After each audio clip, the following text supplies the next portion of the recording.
¡Somos los Cascadas de Fuego!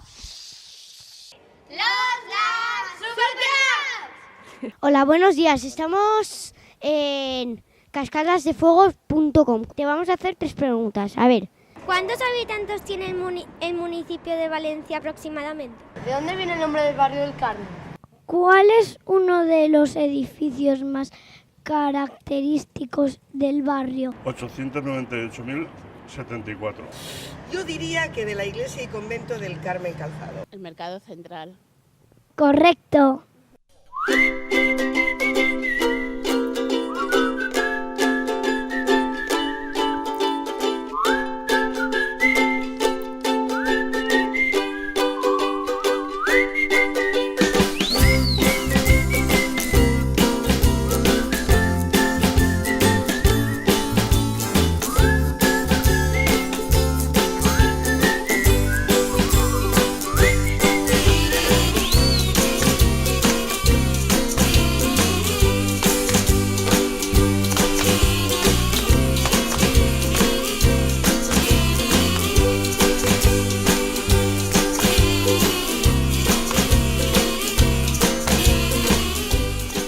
Juan Pimiento, que fue a cagar y se lo llevó el viento.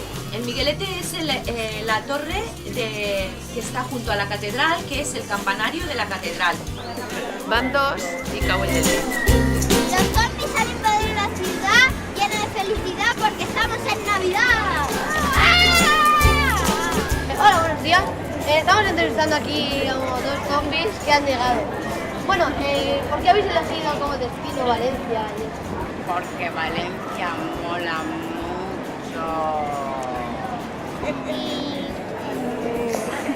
¡Uy, qué miedo! Si te muriera un zombie, ¿qué harías?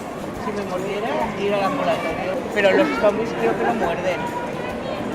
No, hay de buenos y de ¿No malos. muerden? No, porque están muertos y los zombies que salían en el videoclip ese de Michael Jackson no se comían a nadie, de los zombies. ¿Qué harías si fueras zombie? Uy, pues comérmelo todo. Si yo fuera un zombie, me lo comería todo. ¿Vais a destruir la ciudad? No,